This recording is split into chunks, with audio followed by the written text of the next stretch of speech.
chers amis téléspectateurs u Proxi TV ñu ngi leen di nuyu di leen dalal jàmm ci seen émission ëttu jigéen ñi ci rubrique entrepreneuriat féminin tey ñu ñëw ba Pikine seet si macha allah jigéen dóorkatu waar seet si jigéen jàmbaar jigéen ju mën góor ñëpp xam ko ci domaine bu mu nekk muy livraison cak-cak ba pare yamu si yore école de football macha allah ñu bàyyi ko mu nuyoo ak téléspectateur u Proxi TV maa ngi lay nuyu. waaw maa ngi lay nuyu Zara di nuyu téléspectateur u Proxi TV yëpp di nuyu ñi ñi seetaan yëpp di leen jaajëfal yéen tamit. ñu laaj la tey sa parcours lan la fan nga jaar ba ubbi école de football bu day nii yore ci ay góor mais itamit lan moo la ci lan nga jaar ba dox ba dugg ci livraison. waaw man tout d'abord maa ngi commencé fii nànk-nànk kon fi ngeen ma fekk ginnaaw raay malgré que juddoo ma fi mais vraiment fexe naa ba nekk fi quelqu'un commencé si nag ñu commencé si école de football bi. man football dama ko yàgg bëgg à bas âge te bi ma nekkee xale maa ngi nekk ci football di tàggatu d'ailleurs joueuse la damay football maa ngi nekk Dakar Sacré-Cœur mais école de football bi ma ko tijjeek léegi depuis 2019 la y a 3 ans li ma motivé nag du lenn nekk sama koñ gis xale yi fii c'est pas évident xale yi di dugg ci yenn école de football yi comme ni ngeen ko gisee ñu bëri jox seen loxo jotul seen digg ginnaaw loolu rek ma motivé. gis xale yi di traîner di football ci mbedd yi c'est ce qui m'a motivé ma ne pourquoi pas nag tijji benn école de football en 2019 bon bi ma ko tijjee ba léegi nag ñu dañuy dem ak suñu propre moyen amul kenn ku ñuy dimbali ci lenn benn bal boo fi gis ñun ñoo ko cotiser suñu bopp ñun ñoo ko jëndal suñu bopp suñu jógee ci école de football bi tamit ñu dem ci métier livraison bi ma commencé livrer ak léegi tamit il y a 3 ans de cela bon metti na nag parce que nga nekk ci métier ba nga xamante ne ñëpp ci góor ñi lañ ko xamee yow jigéen nga ñëw dugg ci nekk benn inconnu day metti comme niñ koy waxee tout début difficile mais bon grâce à Dieu ñu ngi ci dem nànk-nànk nag di ci rencontrer ay hauts ak ay bas mais bon sant yàlla quoi. waaw may nga wax ko léegi nga ne milieu la boo xamante ne ni tey nga évoluer ci métier na ndax métier la boo xamante ne muy école de football bi di livraison bi góor ñi lañ ci gënoon a xam ñoom ñoo ko daan gën di def tey naka ngay def pour évoluer ci milieu bu mel noonu. waaw parce que xam nga yàlla dimbali na ma nekkuma illettré def naa ay études te j'ai appris à être leader très jeune macha allah donc pour rallier les deux du xaw a difficile bon damay xaw a nekk jàmbaar rek. xaw a nekk bañkat day metti nag parce que bon fii góoru Sénégal ils ont tendance di minimiser jigéen di ko tuutal mais man nag je me laisse pas faire damay jaayanteeg ñoom ci talibeeg lépp même ci livraison bi damay jaayanteeg ñoom di ñàkkanteeg ñoom fu ñu yuuxoo ma yuuxu fu ñu sànnee loxo ma sànni loxo bon loolu moo tax yàlla dimbali na ma ci daal wax dëgg neex yàlla maa ngi sant yàlla. nga wax ko léegi nga ne def nga ay études nekkoo illettré ñu bëggoon nga dellu si ñu tuuti ci sa parcours scolaire yan études nga jot a def. waaw man nag def naa ay études maa ngi commencé sama étude Notre-Dame du Cap-Vert fii Pikine ma jógee Notre-Dame du Cap-Vert defee sama lycée école Seydou Nourou Tall fa laa amee sama BFM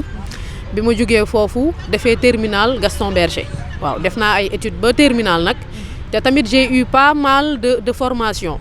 def naa ay formation coaching. def naa tamit formation en leadership ak prise de parole EAO mooy école d'art oratoire bi nekk VDN def naa fa formation intensive en 12 jours en plus de ça tamit je suis médiatrice en santé damay yëngu ci wàllu santé médiatrice communautaire la maa ngi basé wu fii district de Mbao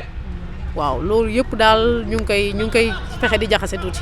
gis nga macha allah mu mel ni formation yooyu yëpp jàppale na la ci tey nga dem ba mën a yore école de football di fa gérer ay góor mu mel ni formation coaching bi nga def ak formation en leadership bi nga def yooyu yëpp tax na tey nga mën a yore école bu day nii mën a gérer aussi ñu day nii sans problème. waaw loolu yëpp nag moo ma dimbali malgré que ay góor lañ mais formation yi ma def daf may dimbali tamit ba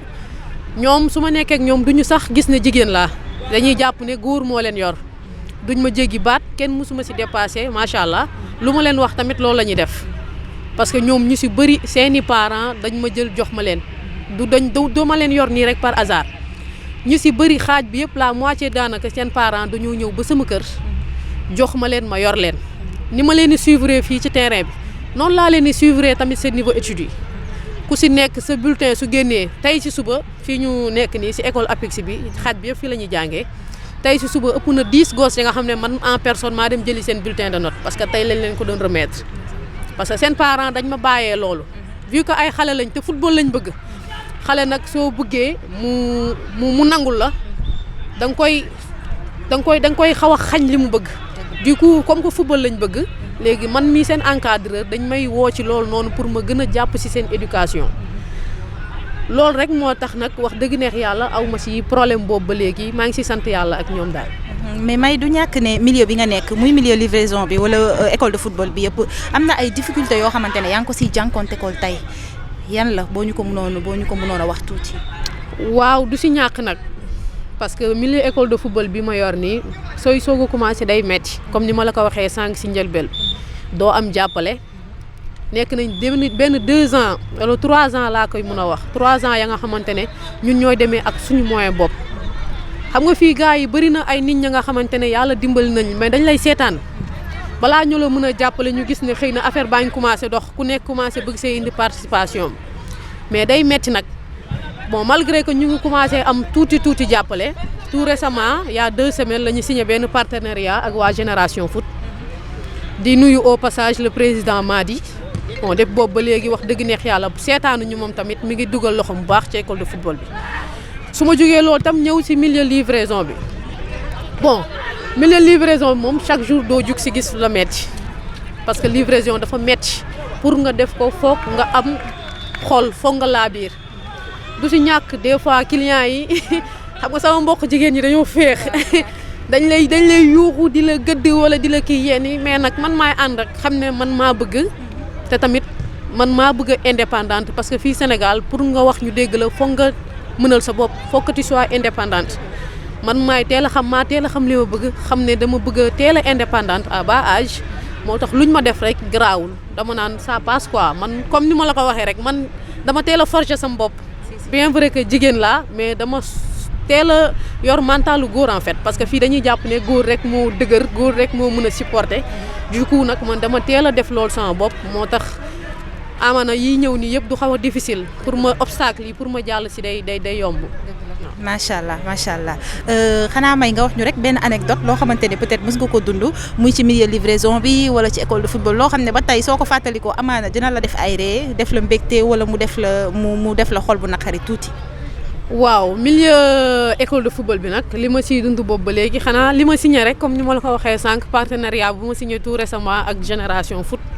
parce que bépp ku yor école de football loolu ngay ñaan yàlla bés ñëw nga signé partenariat ak lu toll ni ay Génération Foot ay structures yu mag lañ bon loolu ndam la daal loolu am naa si mbégte bon li ma tamit dund la nga xamante ne daf ma marqué si livraison bi. bëri na ya nga xam ne nag metti na ma mais bii nag moom ba léegi su ma koy wax sax daf may metti parce que tellement daf ma marqué dama mus a yóbbul benn client benn colis yóbbu ko Mariste la nekk ma yóbbu client bi mu wàcc ni yorul weccit mu jox ma 10 000 francs ma wër Mariste bi yëpp déjà dama gaare sama moto wër Mariste bi yëpp amul weccet ma ñëw ne ko man de soxna si wër naa weccet ba sonn aw ma mu ne waaye d'accord indil 10 000 yi naa la ko Orange Money ma ne ko d'accord ma jox ko 10 000 yi bi ma déparé bay dem ba tollu rond-point Cambérène gis ne Orange Money na ko mais ma xool gisuma frais bi ndax ma Orange Money te def si frais bi te boobu noonu ñu ngi soog a jóg day metti pour ñu jënd essence sax day metti moo woowaat ko ni ko mais soxna si yow yaa ma proposé pour nga yónnee ma ko Orange Money te defoo si frais rek mu yuuxu ma ne ma yéen livreur yi da ngeen fuuy da ngeen soof waaw frais bi 180 kese la bu dee mënoo ko dindi si 2000 yaa xam ma yoo xam moom mu coupé ma insisté di ko woowaat mu raccroché ma au nez ba pare bloqué ma loolu ba léegi su ma koy xalaat bon daf may metti mais en même temps tamit daf may ay ree la may def parce que loolu bokk na si lu ma forgé déjà loolu rek moo nekk ay anecdote ya nga xamante ne maa ngi koy fàttaliku ba léegi muy lu ma neex muy tamit lu ma naqaree. macha allah May voilà kontaan nañ si ñëw seesi la ñu bàyyi la nga tàggatoo ak téléspectateur Proxi TV wax sa mot de la fin. waaw maa ngi leen di nuyu yow di la nuyu Zara parce que wax dëgg neex yàlla lii nii yàggoon nañ ko xaar yàggoon nañ ut ay buntu tamit pour télé yi ñëw mais bon chaque jour on a eu la malchance gisuñu benn télé gisuñu benn rajo te tamit damay lancer appel parce que nekk jigéen nekk ci lii dafa metti c'est pas du tout évident bëri na ay suñu morom ya nga xamante ne heure bii mi ngi leen fekk tey jii ñuy taali ndogu wala di toggi reer wala mais ñun dañoo bàyyi loolu ñii ñuy jàppale suñuy raq lañ suñuy doom lañ ay xale lañ temps bii ñu leen di téye fii ñuy entraîner mënoon nañ ko nekk ci mbedd bi di agressé di sàcc di triandé wala di dugul ci yoon a nekkul ñun dañ leen jël indi leen fii te xaaruñu ci benn dërëm fii amul kenn ku fi fay benn dërëm lépp lu ñu leen defal c'est gratuit te ñoo koy jël suñu propre moyen amul kenn ku may dimbali ci lenn xam nga dafa metti nga nekk ci fii yaatu na ginnaaw raay rëy na amul kenn buy yëkkati benn 100 francs di la dimbali damay lancer appel nag ñëpp ñi nga xamante ne ñu ngi seetaan émission bi ñu ngi gis vidéo bi luñ ci mën a jàpp rek doyul nañ ñëw jàpp ci en masse parce que dafa metti da ngay obligé bal mayo looy jënd da ngay obligé yow di liggéey soo xëyee liggéey cag-cag ngoon loo ci am dañoo yor famille bu ñu war a nourrir ngoon loo ci am loolu ngay obligé tey nga jënd benn bal suba nga jënd ñaari bal mais en fin de compte ñun kañ la ñuy réaliser dara day metti waaw loolu rek laa bëggoon appel boobu laa bëggoon lancer képp ku ñu mën a dimbali rek na jaar ci yow xëy na su jaaree ci yow ñun dinañ ci jot luñ ci mën a jàpp rek nañ ci jàpp di ci jàpp moralement di ci jàpp psychologiquement parce que dañ cay soxla ak tamit di ci jàpp même bu dee seen benn 100 francs ñu ngi leen di gërëm yéen ñëpp waaw di remercier nag particulièrement sama yaay nga xamante ne c'est une femme très très très brave waaw c'est une femme très brave billaay lu ne lay dégg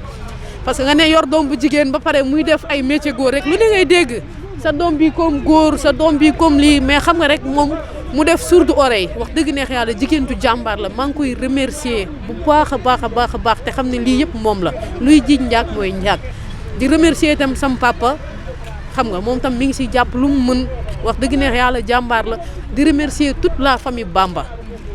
di remercier sama waa kër maam xam nga su ma limee damay juub maa ngi remercier ñëpp waaw di remercier bébé mineur tamit mention spéciale li ma sol ni tey moo ma ko jëndal bi mu yéegee ne damay def émission mu jëndal ma ko xam nga mention spéciale daal maa ngi leen di remercier yéen ñëpp di remercier téléspectateur u Proxi TV yow di la remercier Zara bu baax a baax waaw. macha allah nii rek rubrique entrepreneuriat féminin li moo ko tax a jóg wane jigéen jàmbaar yi nga xamante ne ñoom ñoo fi nekk di bay seen waar nekk ci ay secteur d'activité yoo xamante ne amaana dinañ soxla ku leen gëstu. donc comme ni ñu koy defee saa su nekk tey ñu amoon loolu mbégte ñëw seet si May muy jigéenu dóorkatu waar vraiment macha allah kontaan nañ ci waxtaan bi ñu sekk ak moom di tàggu téléspectateur Proxi TV yëpp di leen jox rendez-vous beneen yoon fan yi ak beneen jigéen jàmbaar sur la Proxi TV.